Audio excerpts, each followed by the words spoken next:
football game on ESPN Tuesday. Middle Tennessee State hosting Florida Atlantic. Basically the final play of the game. Middle Tennessee down 6. 32 yards out. Joe Craddock to Malcolm Bia. It's not Sunday, but apparently Mary is working. Bia with the grab as time expires. Now, this is the team that handed Maryland its only loss this season, but they still need Allen Gendro to kick it good. And Middle Tennessee State beats Florida Atlantic on the final. Fierce WAC rivals Boise State, Louisiana Tech. Broncos 28-0 at home against WAC opponents all time. Chris Peterson's offense looking good early. Kellen Moore out of the shotgun finds Julian Hawkins. That's a touchdown, first 7 of the game. Now, take a look at the confusion here, though, because Louisiana Tech Deion Young just, I mean, at some point, go ahead, if you get tired of watching him, guard him. Vinny Peretta, does the name mean anything to you? It does if you're from Norman, Oklahoma. One of the heroes of the 2007 Fiesta Bowl, threw a touchdown pass in OT against OU. Look at this. The pitch, we go back to Moore. Tight end Chris O'Neill's down there running around. Big number 88 goes 44 yards for the score. 14-0 in favor of Boise State, and oh, they would have more. More misdirection, more scoring. Fake the inside handoff. Titus Young comes around. 15 years later, he's off the bluegrass and into the orange stuff. 21-3, Boise State. Fourth quarter, Idaho rules. Moore passes to Ian Johnson, a little screenplay. Johnson's first 100-yard game receiving in his career. Several running, as you might guess. Did not ask any cheerleader to marry him. Brings it down there. Boise State would punch it in, and they win it by a count of 38-3. They have won 16 straight home games. Guy, 3 for 3, 2 homers, 3 RBIs during the day. In attendance with Pittsburgh visiting 10th-ranked South Florida. Quentin Washington breaks through the line untouched, gets a piece of the ball, and Charlton Sinclair able to return it for a touchdown. 7-0 South Florida. Second quarter tied at 7. LaShawn McCoy cutting to the outside and able to get in for the score. Yeah, a big game, 14-7 Pittsburgh, but you know that already. You probably watched the game on ESPN. At halftime, Jim Leavitt preaching to his players about their performance. Couldn't even wait till he got to the locker room.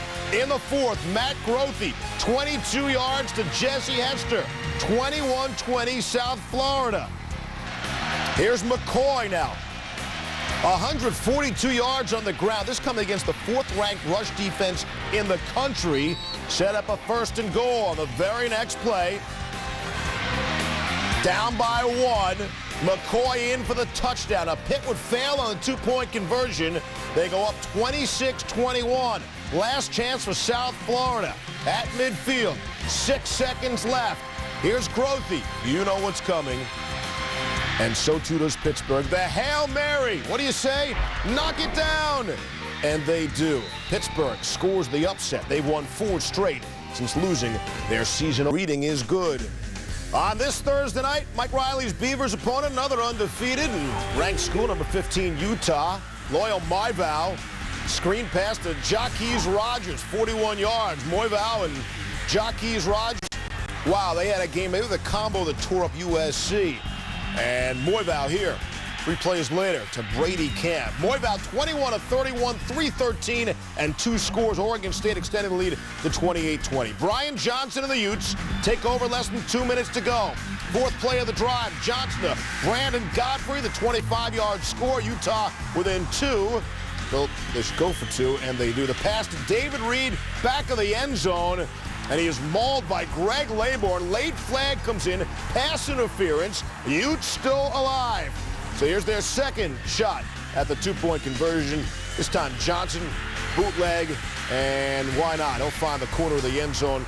Utah ties the game at 28-all. After stopping the Beavers 3 and out, Utah gets the ball back. 66 seconds left. Johnson to Godfrey to keep the drive going.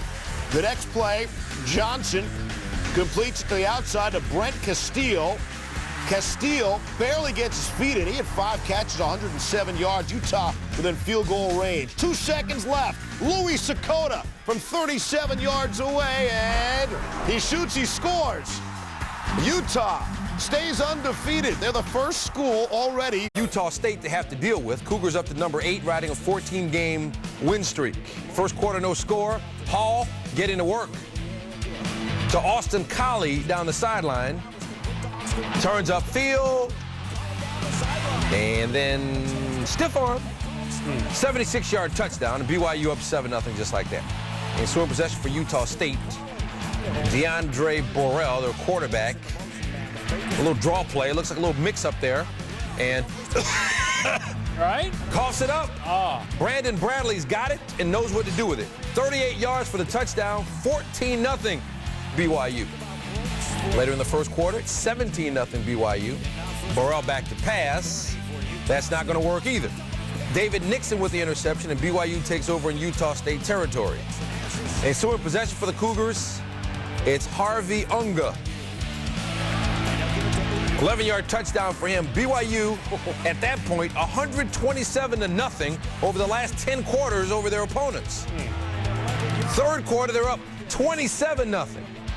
And Hall going back to Collie again. Hall 303 yards passing and a pair of touchdowns as BYU keeps rolling. Their opponents did score tonight, though, 34-14. Coaches of Marshall and Cincinnati, Brian Kelly of Cincinnati, Mark Snyder of Marshall. First quarter, check out Connor Barwin lined up over the ball. Just blows by the snapper, easily blocks the punt. That's a safety, 2-0 Bearcats. Third quarter, Marshall down 16-3. Third and 11 from their own 43. Mark Cann, Cody Slate. Slate, Mr. Slate scores, 57-yard touchdown. Later in the quarter, Cincinnati ball. Redshirt freshman Chaz Anderson. His first start. First start, Dominic Goodman with the reception, and Cincinnati is 4-1.